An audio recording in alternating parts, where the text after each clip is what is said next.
Hello and welcome to another episode of Coffee Before Pants, the podcast for readers, writers, and poets. On this go round, I want to present their case once again for reading more nonfiction. Yeah, I know what you're thinking. You're saying, I don't like reading nonfiction. I had to do enough of that when I was in school. Well, yes, those were textbooks, and this is different. For the most part, textbooks were dreadfully dull. Most textbooks were written by committee, not a single author, and a passion for the subject at hand was all but absent. The main job of textbook authors is to convey objective information, but not much more than that. The authors of textbooks were probably well aware that it was required reading, right? That automatically takes the fun out of it. I know that this is a broad generalization. I'm guilty of those once in a while, but I think you know what I mean. And the textbooks I am referring to would be the ones taught in, say, liberal arts classes like history. Is it any wonder that a lot of people think history is dull? Good grief, the textbooks definitely took the fun out of it. So, no, I'm not talking about that kind of fiction. Seriously. Why would I recommend something so dry and unable to grab your interest? I wouldn't read it myself. I would never do that. The books I want to present today are, well, the polar opposite of textbooks. These books are engaging, well written. The author's passion for the subject is obvious. A couple of the books might make you interested in the most mundane of subjects. That, in my opinion, is the sign of a great writer and a great book. The books I am recommending are those you may have possibly heard me talk about in previous podcasts. The authors' names and their books bear repeating. The books on this list are in no particular order, and I enjoyed reading them all. I hope that you will find at least a couple to spark your interest. But first, before we dive in, the sponsor for today's Coffee Before Pants video is The Book Deal, Madison's premier place to find new and used books. With over 30,000 books in every category, you are sure to find your next book for your TBR list. I go there almost every weekend and never fail to find something to read. That's The Book Deal, 3822 Mineral Point Road in Madison, Wisconsin. They also have online shopping at thebookdeal.com. Thanks again for the book deal. So without further delay, let's dive in. First book is, this won't surprise you, Blood Orchid by Charles Bowden. If you have listened to my podcast for a while, you probably expected me to have at least one book by this author. Blood Orchid is the first book I read by Bowden, and I'm not exaggerating, saying that it changed my life. It changed the way I think about things and changed the way I write. It is the first in the series Bowden referred to as the unnatural history of the United States. He interweaves the dark history of the United States with his own personal narrative. Bowden presents his observations and testimony in regard to our country, which, as he states, is self-destructing from being at war for too long. His language is poetic and iconoclastic. All I can say, prepare to be blown away. If you like Hunter S. Thompson, you may enjoy Charles Bowden. Next up is A Nervous Splendor by Frederick Morton. Originally published in 1979, it tells the story of 1 year during the twilight of the Austro-Hungarian Empire. One night in 1889, the Crown Prince Rudolf shot his teenage mistress and then himself in what many thought was a murder-suicide pact. Rudolf was the only son and third child of Emperor Franz Joseph I and Empress Elizabeth of Austria. He was heir apparent to the imperial throne of the Austro-Hungarian Empire from birth. Morton deftly tells the story of the prince and his city, where in the span of only 10 months, the Western dream started to go wrong. In that era of Vienna, there moved also others with striking intellectual and artistic palates. Among them were young Sigmund Freud, Gustav Mahler, Theodor Herzl, Gustav Klimt, and the playwright Arthur Schnitzler, whose La Ronde was the great erotic drama of the fin de siècle. Morton tells their stories, interweaving their fates with that of the doomed prince and the entire city through to the eve of Easter, just after Rudolph's body is lowered into its permanent sarcophagus, and a son named Adolf is born to Frau Clara Hitler. Yes, it's a history book, but seriously, it reads like a novel. I never found it tedious or dry. The events described in the book eventually led, years later, to the beginning of World War I. It's a heavy subject, I admit, but the book is so well written. I promise you, you will learn more about the era than you ever did in school. Next up, Stiff, The Curious Lives of Human Cadavers by Mary Roach. This book is incredibly informative and surprisingly enjoyable, despite its subject matter. Roach delves into the diverse uses of and fascinating histories of human bodies after death, from medical dissection to crash test dummy science. The book encourages readers to consider the potential for cadavers to serve humanity beyond traditional burial or cremation. Roach touches on several aspects of the use of human cadavers, including their uses for science and research. There is even a description of a cadaver farm where decomposition is studied. Mary Roach also delves into the history of cadaver dissection, grave robbers, who plied their trade for perhaps unscrupulous doctors' need for freshly dead bodies. Grave robbery or body snatching occurred mostly in the mid 19th century. The doctors needed fresh bodies, and there was no such thing as mortuary science, embalming. Anyway, Mary Roach also devotes part of the book to alternative burial practices, such as burial in fiberboard boxes or coffins that would also break down into compost along with the body. I found this book very entertaining, despite, like I said before, its morbid subject matter. I admit it wasn't something I'd really thought about. Mary Roach changed all that. Speaking of subject matters you probably never think about, Mark Kurlansky's Salt.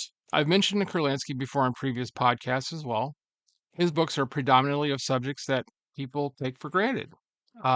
He has written several books like this, one being Cod, a biography of the fish that changed the world. Other books include The History of Paper, The Invention of Frozen Food Dinners and Meals. Yes, it's titled Bird's Eye. And The Big Oyster, History on the Half Shell.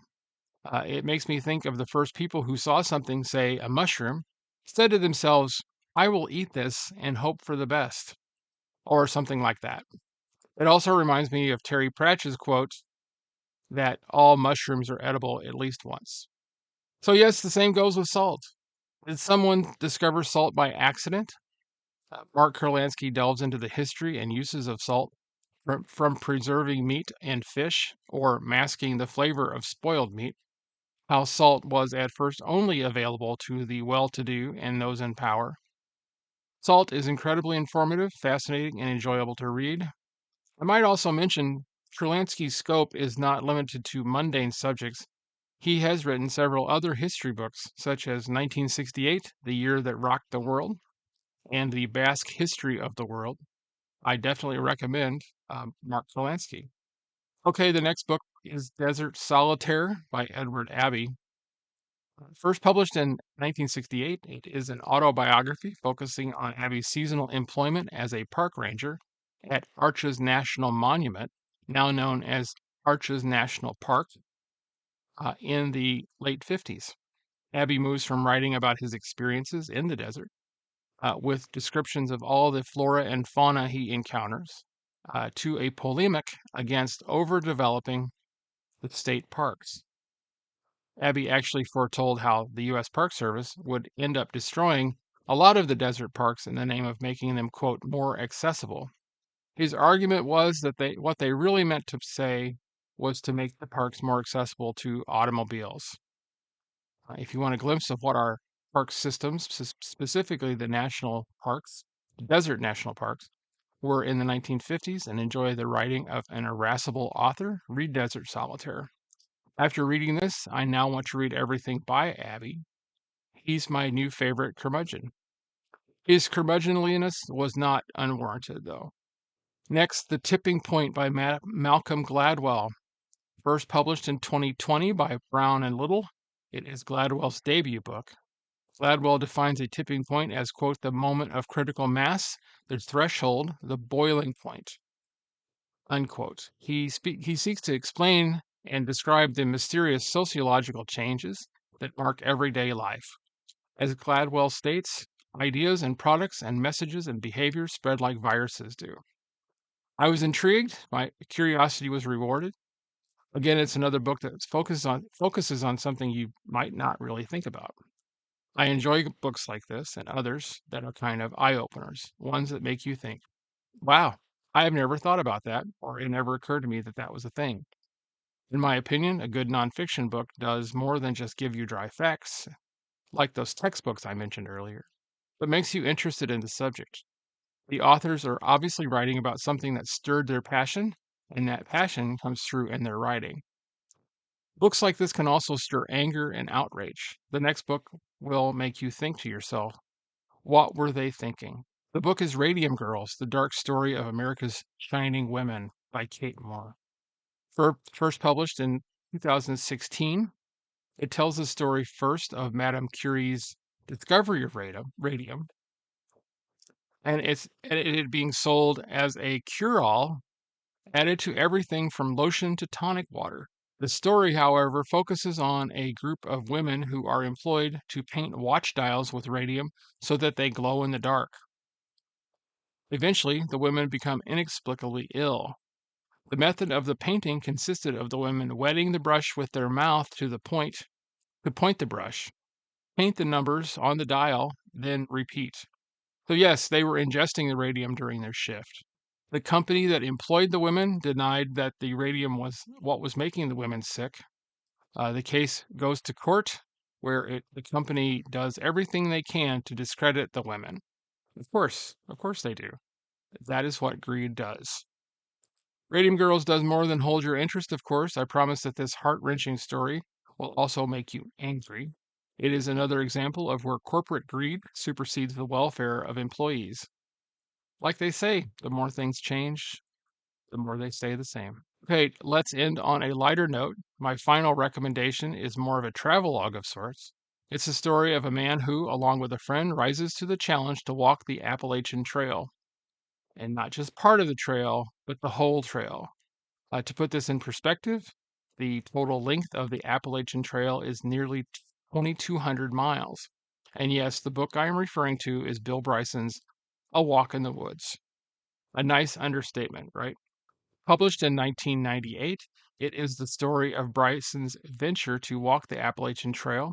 It is a very enjoyable book, known for its humor and Bryson's personal account of the challenges and experiences of hiking the trail. I broke out in laughter when he talked about what he would do if a bear came into his camp. I will say it didn't make me want to hike the trail. Quite the opposite. I prefer to live vicariously from the experiences of others, especially in this instance. My goal, as you probably guessed, is to read more nonfiction as well for myself. I have a list, as usual, an ever growing list. A couple of the authors mentioned today are on the list, specifically Mary Roach and Mark Kurlansky. Other writers I'm interested in reading, I'm not going to list all of them. We would be here for hours. The ones that come to mind are Rebecca Solnit, Christopher Hitchens, Barry Lopez, Terrence McKenna, and Daniel Dennett, to name a few. I will keep you all posted. But these are my recommendations for now. In my reading, I try to balance reading fiction and nonfiction, sometimes most of the time. I do this concurrently. I try to read the nonfiction during the day so that I can relax at the end of the day with a good story. This was not my own original idea. I discovered this strategy from another YouTuber by the name of Joel Snape. I highly recommend his videos. They are very inspiring. I will add the link in the section below. Before I say so long for now, I want to introduce a new segment to the podcast, the literary quote of the day. Today's quote comes from The History of Reading by Albert Mangual. At one magical instant in your early childhood, a page of a book, that string of confused alien ciphers, shivered into meaning. Words spoke to you, gave up their secrets. At that moment, whole universes opened. You became irrevocably a reader. I hope you enjoyed today's video. I want to thank you for watching and the Book Deal for sponsoring my endeavors. As I mentioned before, I would love it if you hit the like button or subscribe to my channel. And as always, I encourage comments in the section below. That is all for now. I hope you have a great week and hope you find something enjoyable to read. Until next time.